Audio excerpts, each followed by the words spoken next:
अस्सलामुअलैकुम फ्रेंड्स। तो कैसे आप सब लोग?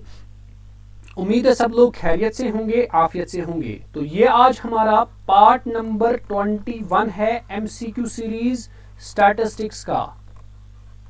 ठीक है, पार्ट नंबर 22 एमसीक्यूज हमने डिस्कस पार्ट 20 से पहले डिस्कस किए थे 20 वीडियोस में। तो अब आपके पास पार्ट 21 है और पार्ट नंबर 4 और लास्ट पार्ट रहेगा हमारा इंडेक्स नंबर का। This is the last part of index number, last part. अब बेटा, अब हमने पिछली बार 25 क्वेश्चंस डिस्कस किए थे, अब और 25 मोस्ट इंपॉर्टेंट क्वेश्चंस करने डिस्कस। याद रखना बेटा, अगर आपने ये सारे एमसीक्यूज देख लिए तो आप समझ लीजिए कि हम कहीं ना कहीं कंपटीशन में लाई करेंगे। आप इसके बाद इसको क्या बोलते हैं, जो आपकी सीरीज होती है, टेस्ट सीरीज या सीरीज जो भी आप देते हो, वहां पर भी आप अपने आप को compete करने के लिए आप कंपटीशन में जा सकते हो। वहां पे आप टेस्ट दे सकते हो, देख सकते हो हमारी अभी कहां तक पहुंच गई है लेवल। अगर आपको लगता है वहां पे हमें अभी नहीं उतना आ रहा है, इसका मतलब आपको अभी और वर्कआउट करने की जरूरत है। और मैं बोलता हूं कि आपको एमसीक्यूज तो बहुत जगह से देखना चाहिए, ठीक है, ताकि आपके कॉन्सेप्ट इसी से क्लियर हो जाते हैं। तो चलिए आज डिस्कस कर लेते हैं हम क्वेश्चन नंबर 26 से। तो इसका तरीका ये रहेगा कि जो क्वेश्चन मैं दिखाऊं आप वीडियो को पॉज करें और उसको सबसे पहले आप खुद से कोशिश करें करने की, और उसके बाद जो भी आपका स्कोर आ जाता है लास्ट में वो आप मुझे कमेंट सेक्शन में जरूर बताइएगा। और सबसे पहला और इम्पोर्टेंट चीज, अगर आप वीडियो पहली बार देख रहे हैं, चैनल पे नए हैं, आप चैनल को सब्सक्राइब कर दीजिए और बेल आइकन को भी क्लिक कीजिए, ताकि जो भी मैं वीडियोस आपके लिए बनाता हूं उसकी नोटिफिकेशन सबसे पहले आप तक जरूर पहुंच जाए।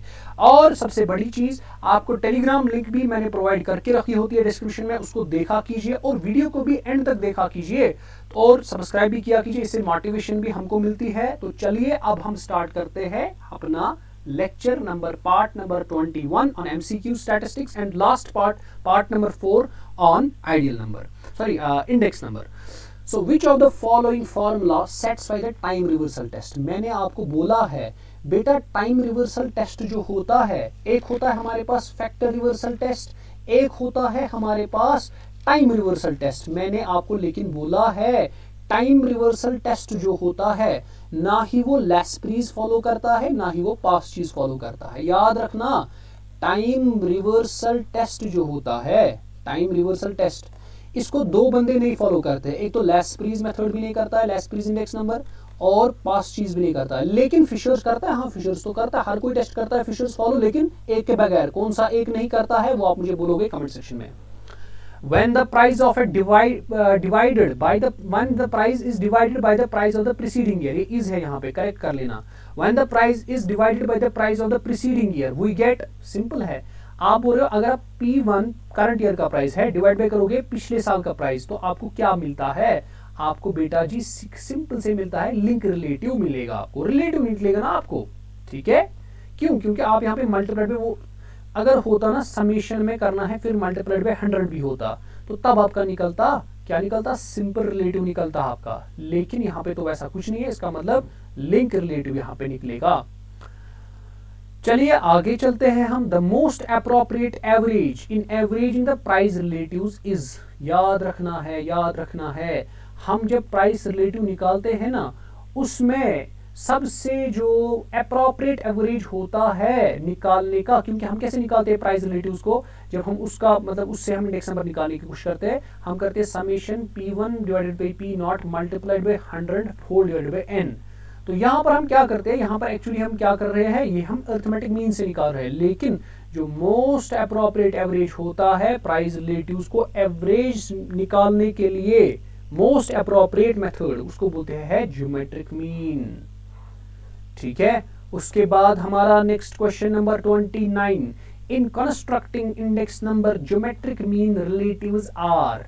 याद रखना है, ज्योमेट्रिक मीन रिलेटिव्स जो होते हैं, यानी जो आपके ज्योमेट्रिक मीन से निकल जाएंगे, वो प्राइस रिलेटिव्स जो आपके ज्योमेट्रिक मीन से निकलते हैं, तो वो हमेशा इंडेक्स नंबर जो देते हैं ना, रिवर्सिबल देते हैं। याद रखना है।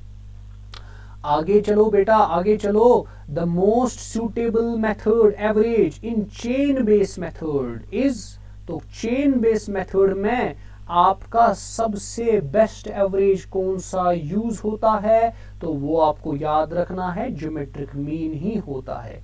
आप समझ लीजिए कि जो भी हम इंडेक्स नंबर में एवरेजेस यूज करते हैं ना, उसका सबसे बेस्ट तरीका होता है ज्योमेट्रिक मीन से एवरेज निकालना। इसको आप दिमाग में रख लीजिए, उसके बाद आपके सारे क्वेश्चंस आसान हो जाएंगे। तो चलिए करते हम इसके बाद वाला क्वेश्चन सॉल्व, क्वेश्चन नंबर 31। तो देख लीजिए क्वेश्चन नंबर 31 क्या बोल रहा है। ओके, ये हमारे पास 31 क्वेश्चन है। ओके, बता रहा है the base year quantities weights are used in. बोलता है जब आप वेट्स करते हो ना assign according to the base year, मैंने आपको बोला था बेस ईयर किस मेथड में करते थे हम यूज, वो हम करते थे लैस्प्रीज मेथड में। तो इसका मतलब ऑप्शन नंबर 1। अगर होता according to the current year, let suppose अगर होता करंट ईयर, तो इसका आंसर आता पास्टीज मेथड। ठीक है, तो ये चीजें आपको याद रखनी है। अगर यही क्वेश्चन होता, लिखा होता on base year as well as इसको बोलते हैं करंट ईयर, फिर आता फिशर्स आइडियल मेथड। ठीक है, तो चलिए आगे चलते हैं। तो आगे हमारे पास नेक्स्ट क्वेश्चन है, question number 32। Okay, the federal bureau of statistics prepares, याद रखना है फेडरल ब्यूरो ऑफ स्टैटिस्टिक्स जो होता है ना, वो एक तो होलसेल प्राइस इंडेक्स भी बनाता है। और आप मुझे कमेंट सेक्शन में बताओ इंडिया में होलसेल प्राइस इंडेक्स नंबर किस हिसाब से बनता है, वीकली बनता है, मंथली बनता है, कि ईयरली बनता है, कि हाफ ईयरली बनता है। इसका आंसर मुझे आप बताओगे कमेंट सेक्शन में। तो याद रखना है फेडरल ब्यूरो ऑफ स्टैटिस्टिक्स जो होता है ये होलसेल प्राइस इंडेक्स भी बनाता है, कंज्यूमर प्राइस इंडेक्स नंबर भी बनाता है, और सेंसिटिव प्राइस इंडिकेटर भी बनाता है। इसका मतलब ऑल ऑफ दीज आ जाएगा। देखिए अगर आपको ये सेंसिटिव प्राइस इंडिकेटर के बारे में नहीं पता है, लेकिन कम से कम ये चीज याद रख लो, होलसेल प्राइस इंडेक्स और कंज्यूमर प्राइस इंडेक्स ये सारे के सारे इंडेक्स जो होते हैं ये federal bureau of statistics prepare करता है। इसका मतलब ऑप्शन नंबर डी हो सकता है। तो चलिए आगे चलते हैं हम अपने नेक्स्ट क्वेश्चन पर, क्वेश्चन नंबर 33 पढ़ लीजिए। While computing A weighted index, weighted index कौन सा इंडेक्स हो गया, जब आपके पास जो ऑब्जर्वेशंस होते हैं, जो प्राइजेस होते हैं उनके इक्वल इंपॉर्टेंस नहीं होती है, अनइक्वल इंपॉर्टेंस। इसका मतलब weighted index. The current period quantities are used in, किन में करंट पीरियड क्वांटिटीज यूज हो जाती है। तो याद रखना है करंट किसमें, अभी मैंने ऊपर बोला इसका आंसर है पास्टीज मेथड, क्योंकि मैंने अभी बोला लैस्प्रीज मेथड में जो वेट्स अकॉर्ड होते हैं वो होते हैं on the basis of previous year यानी बेस ईयर के अकॉर्डिंग, और पास्टीज मेथड में होते हैं ऑन द बेसिस ऑफ शाबाश करंट ईयर। अब अगर पूछोगे आप सर मार्शल एजवर्थ मेथड और फिशर आइडियल मेथड में किसके अकॉर्डिंग होते हैं, याद रखना इन दोनों में according to the base year and where as well as current year, दोनों के अकॉर्डिंग से इसको क्या बोलते हैं वेट्स असाइन किए जाते हैं। ठीक है, आगे चलिए क्वेश्चन नंबर 34 पे क्या बोलता है, when the base year values are used as weights, base year को बोलता है वेट लिया, the weighted average of relative price index number is same as the, इसका आंसर 1000 बार कह चुका हूं, अब इसका आप खुद देख लीजिएगा, अभी मैंने बताया भी। ठीक है, इसका आप मुझे बोलेंगे आंसर क्या है, खुद करेंगे आप। तो चलिए आगे चलते हैं। Fisher's ideal index number is the geometric mean of, ये भी मैंने बोला है इससे पहले, या आप खुद करेंगे या आपके लिए कमेंट सेक्शन में आप बताएंगे इन दोनों का आंसर। तो चलिए the ratio, question number 36, the ratio of a sum of prices till current period from, ठीक है, till current period to the sum of prices till the base period expressed as a percentage is called. तो उसको क्या कहते हैं ये बताता है, आपको ऐसे समझ आएगा, summation P1 divided by summation P0 अगर हम निकालते हैं ratio of sum of prices current period में to the sum of prices base period, उसको क्या बोलते हैं express as a percentage, that means multiply करोगे 100 से, वो क्या होता है आपका, वो होता है simple aggregative price index number, that means ये वाला सिंपल। तो अब आ जाते हैं हम नेक्स्ट क्वेश्चन पे, क्वेश्चन नंबर 37 देख लीजिए आपकी स्क्रीन पे, क्वेश्चन नंबर 37 है, उसको आप चेक कीजिए। तो क्या बोलता है, the past cheese price index number is also called, past cheese price index number को क्या बोला जाता है। देखिए मैंने आपको 1000 बार बोला, एक और बार रिपीट हो रहा है क्वेश्चन, लेकिन डिफरेंट अंदाज से आ रहा है। यहाँ पे क्वेश्चंस आपको देखने हैं, बेस ईयर वेटेड सर जी नहीं होता है, सिंपल एग्रीगेटिव इंडेक्स नहीं होता है, कंज्यूमर प्राइस इंडेक्स तो नहीं होगा, लेकिन करंट ईयर वेटेड, हाँ मैंने आपको ऊपर बोला पास्ट चीज प्राइस इंडेक्स नंबर ही करंट ईयर पे वेट होता है, इसका मतलब ऑप्शन नंबर 20 का सही आंसर आ जाएगा। आगे आ जाइए क्वेश्चन नंबर 38 पे, बताता है less price index number is also called, इसी के हिसाब से ये है, तो ये आप खुद देख सकते हैं आप, ठीक है। तो चलिए आगे चलते हैं अपने क्वेश्चन नंबर 39 पर, ठीक है। तो ये देख लीजिए आप, क्वेश्चन नंबर 39 क्या बोलता है। ओके, ये आपके पास क्वेश्चन नंबर 39 है।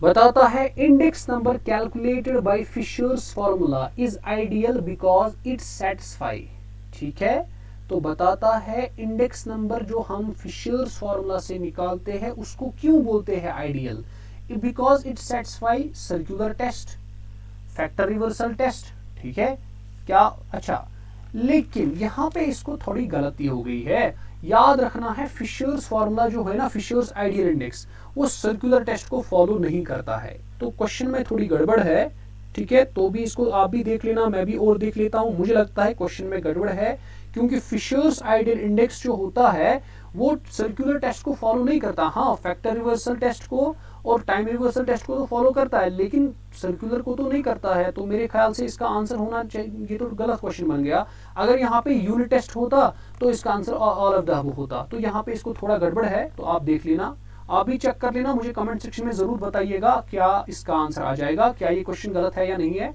तो मुझे तो लग रहा है ये क्वेश्चन गलत है, तो भी आप भी चेक कर लेना अपने हिसाब से, ठीक है। तो चलिए आगे चलते हैं, नेक्स्ट क्वेश्चन पे हम जाएंगे। Price index numbers measure the change in, तो ये तो जाहिर सी बात है, ये तो डेफिनेशन वाली बात हो गई। वो क्या काम करता है, वो देखता है between the two periods, between the two period, एक टाइम पीरियड से दूसरे टाइम पीरियड तक, यानी एक टाइम से दूसरे टाइम तक एक कम्युनिटी का या एक गुड का कितना प्राइस चेंज हो रहा है, किस तरीके से चेंज हो रहा है, तो वही तो बताता है प्राइस इंडेक्स नंबर। तो इसका मतलब वो रिलेटिव चेंज इन प्राइस बताता है हमें, ऑप्शन नंबर ए। तो क्वेश्चन नंबर 41 आपकी स्क्रीन पर आपको दिख रहा होगा, बता रहा है द पास्ट चीज formula is a type of. बेटा जी पास्ट चीज फॉर्मूला कौन सा होता है, वेटेड एग्रीगेटिव फॉर्मूला कि वेटेड एवरेज रिलेटिव? नहीं, एवरेज रिलेटिव तो नहीं आएगा, बस एग्रीगेट होता है, ठीक है। क्यों, वेटेड एवरेज रिलेटिव में क्या होता है काम, वहां पर आप प्राइस रिलेटिव्स को लेते हो, लेकिन यहाँ पे आपको प्राइस रिलेटिव्स नहीं लेने होते हैं, ठीक है। ओके, ये आप देख सकते हैं सीधे फॉर्मूला बेस्ड क्वेश्चन है, ठीक है। अब इसके बाद आ जाओ नेक्स्ट क्वेश्चन पे, क्वेश्चन नंबर 42। आइडियल नंबर्स में be categorised in terms of, याद रखना उसको वेरिएबल्स के टर्म्स पे कैटेगराइज किया जा सकता है। मिसाल, अगर सिंगल वेरिएबल है तो कौन सा इंडेक्स नंबर बनेगा, सिंपल इंडेक्स नंबर। दूसरा होता है कॉम्प्लेक्स या इंडेक्स नंबर, ठीक है। तो आप देख सकते हैं। अच्छा जी, उसके बाद आ जाइए क्वेश्चन नंबर 43 पे, which of the following is used to calculate the dearness allowance of the employees. मैंने आपको बोला इसको बोलते हैं डीए, एम्प्लॉयज का एक अलाउंस होता है, इसको बोलते हैं डेयरनेस अलाउंस, क्या बोलते हैं। और वो डेयरनेस अलाउंस भी वो मैंने एप्लीकेशंस ऑफ इंडेक्स नंबर में पढ़ाया था, और वो कौन निकालता है, इंडेक्स नंबर ही निकाल के देता है। इसका मतलब इंडेक्स नंबर इसका आंसर आ जाएगा। अगले क्वेश्चन पे आ जाओ बेटा, क्वेश्चन नंबर 44 है आपके सामने स्क्रीन पे। Which is the one of the problem in the construction of index number. मैंने आपको बोला है इंडेक्स नंबर के लिए आपको हर एक ऑब्जेक्टिव के लिए, हर एक पर्पस के लिए डिफरेंट डिफरेंट ऑब्जेक्टिव बनाना और डिफरेंट डिफरेंट इंडेक्स नंबर बनाना पड़ता है। तो ये भी मैंने पढ़ा है कि जैसा पर्पस होता है वैसा ही इंडेक्स नंबर बनता है। इसका मतलब जितने पर्पसेस होंगे उतने इंडेक्स नंबर बनाने पड़ेंगे। इसका मतलब वो तो प्रॉब्लम है, हर किसी पर्पस के लिए अलग अलग इंडेक्स नंबर बनाना। इसका मतलब ऑप्शन नंबर इसका करेक्ट आंसर होगा, ये प्रॉब्लम है। आगे चलो बेटा, बताता है question number 45, if the price index of the base year with respect to the current year is 125 है शॉर्ट में, लेकिन of the base year with respect to current year, यहां पे समझ लेना है बेस ईयर का है, इसका मतलब 0 है, ये 1 है। इसका मतलब P0 divide by P1 multiplied by 100 किसके बराबर है, 125 के। अब जरा बताओ बेटा, देन व्हाट इट मीन्स, इसका मतलब क्या होता है, इसका मतलब क्या होता है। क्या इसका मतलब ये है 125% of the prices increased in the current year as compare to base year? नहीं, इसका तो ये हरगिज नहीं मतलब है, ठीक है। क्या इसका मतलब है, देखिए ये तो जाहिर सी बात है, जब आपका बेस ईयर का प्राइस इंडेक्स निकाल रहे हो with respect to current year, इसका मतलब वो 25 निकल रहा है ना। तो इसका मतलब पहले समझने की जरूरत है आपको कि आप हमेशा, इसका मतलब अब जो बेस ईयर बनेगा ना आपका, वो बनेगा एक्चुअली ये आपके लिए बेस ईयर बनेगा और ये आपके लिए करंट ईयर बनेगा।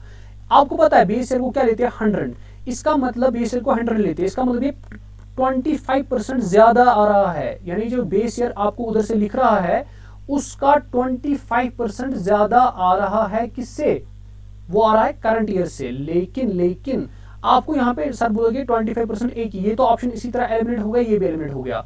सर जी 25% तो आ रहा है ना प्राइसेस का, लेकिन ये बोलता है करंट ईयर में, लेकिन आपको किसके ईयर का प्राइस का इंक्रीज हो गया, बेस ईयर का इंक्रीज हो गया भाई 25%, तो ये भी नहीं आएगा, ये भी नहीं आएगा, ये भी नहीं आएगा, इसका मतलब ऑप्शन नंबर डी इसका सही होगा। क्वेश्चन नंबर 46 देख लीजिए। Which is the best suitable measure of central tendency to construct index number? ये मैंने आपको बोला, इसके लिए हार्मोनिक मीन होता है, जो सबसे बेस्ट सेंट्रल टेंडेंसी यूज होता है, समझा जाता है, उसको बोलते हैं हार्मोनिक मीन। ठीक है, तो चलिए आगे चलते हैं, कुछ और क्वेश्चंस को डिस्कस कर लेते हैं।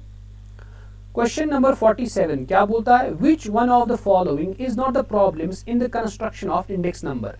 इनमें से कौन सा ऐसा है जो प्रॉब्लम नहीं है इंडेक्स नंबर को बनाने में? कौन कौन सा है? सिलेक्शन ऑफ बेस पीरियड, तो ये तो आसान सी बात है, आप ऐसे बेस पीरियड को सिलेक्ट करते हो जिसमें कोई इकोनॉमिक डिस्टर्बेंस ना हो। ठीक है, पर्पस ऑफ इंडेक्स नंबर, तो ये भी तो, अच्छा ये बोलता है कौन सी प्रॉब्लम नहीं है, selection of base period, sorry गलती होगी, आपके पास पर्पस ऑफ इंडेक्स नंबर जो होता है ना, ये तो प्रॉब्लम है हमारे पास।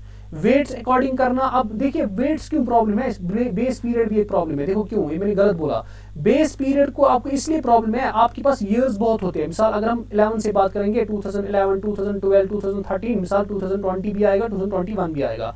अब जो बंदा 2023 में होगा, लेट्स सपोज, अगर उसको बेस ईयर चूज करना है ना, उसको पहले वो वाला ईयर देखना है जिसमें इकोनॉमिक डिस्टर्बेंसेस नहीं होंगी, तभी जाके उसके जो वैल्यूज होंगे ना वो वैलिड होंगे। अगर उसने लेट्स सपोज ऐसे ही सिलेक्ट किया बेस पीरियड को, लेट्स सपोज 2021, ये तो कोविड का जमाना था 2020 और 2021, इसमें तो जो भी आप मतलब वैल्यूज निकालोगे, जो भी कंपैरिजन करोगे, वो तो करेक्ट नहीं होगा ना, वो मतलब इसमें डिस्टर्बेंस थी, इसमें एक नेचुरल कैलामिटी आई थी, डिजास्टर आ गया था, एक कोविड का जमाना आ था। ठीक है, यहाँ पे एक नॉर्मल सी नहीं थी, इसका मतलब आप हमेशा बेस पीरियड को जब निकालते हो ना, उसको नॉर्मल पीरियड में निकाला जाता है, जब आपकी सारी बिजनेस जो भी आपकी का हो रहा है ना, वो नॉर्मली हो रहा है।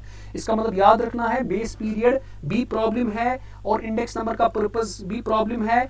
और वेट्स, सर वेट्स क्यों प्रॉब्लम है? क्योंकि वेट्स को असाइन आप 6 तरीकों से करते हो, उसी के लिए आपका लेस प्लीज मेथड है, पास चीज मेथड है, फिशर्स आइडियल, मार्शमेलोज, वो सारे मेथड 6 मेथड्स है, तो वो भी तो प्रॉब्लम है ना। अब कौन सा मेथड, किस मेथड से आप सिलेक्ट करोगे वेट, वो भी प्रॉब्लम है आपके लिए। इसका मतलब सिलेक्शन ऑफ प्रॉपर स्केल यहाँ पे इंपॉर्टेंस, मतलब यहाँ पे प्रॉब्लम नहीं होता है, याद रखोगे, option number D is the correct answer. तो ये मैंने अभी बोला, बेस पीरियड इज ऑलवेज, वो हमेशा नॉर्मल पीरियड होता है ना, अभी बोला मैंने, तो ऑप्शन नंबर ए इसका करेक्ट आंसर होगा। आगे चलते हैं, कुछ और क्वेश्चंस को देख लेते हैं। बोलता है which of the following is used to denote prices in the base period? कौन हम करते हैं, देखो बेस पीरियड में क्या लेते हैं हम, जीरो, अगर हम P01 लेंगे ना, जीरो आप बेस में लेते हो, इसका मतलब जीरो आ जाएगा। Index number was first constructed in, index number कब बनाया गया, याद रखोगे 1764, 1764 इसका आंसर है। ठीक है, और कुछ क्वेश्चंस देख लेते हैं, 2 क्वेश्चंस और देख लेते हैं, इसको कंप्लीट कर लेते हैं। तो चलिए, most widely used weighted index is, जो ज्यादा से ज्यादा यूज होता है ना, वो लैस्प्रीज इंडेक्स होता है। कौन सा होता है? लैस्प्रीज इंडेक्स, याद रखोगे। The best average for constructing an index number, ठीक है, तो ये मैंने आपको ऊपर बोला, ये आपका आ जाएगा ज्योमेट्रिक मीन आ जाएगा। ठीक है, तो इसका मतलब ये हो गया, हमने सारे के सारे एमसीक्यूज जो है वो सारे आपके सामने आइडियल नंबर पर डिस्कस किए हैं, और अब इसके बाद जो हमारा टॉपिक होगा वो वाइटल स्टैटिस्टिक्स होगा। ठीक है, वाइटल स्टैटिस्टिक्स होगा। तो चलिए आज का लेक्चर हम स्टॉप करते हैं। अगर आपने वीडियो को सारा देख लिया और आपको अच्छा लगा, आप वीडियो को सब्सक्राइब लाइक कर सकते हैं, शेयर कर सकते हैं वीडियो को, चैनल को सब्सक्राइब कर सकते हैं और अपने फ्रेंड्स के साथ भी शेयर कर सकते हैं, ताकि सबों को इसका फायदा मिलता रहे। तो चलिए हम स्टॉप करते हैं आज के लेक्चर को, मिलते हैं अगली क्लास में, तब तक के लिए अल्लाह हाफिज।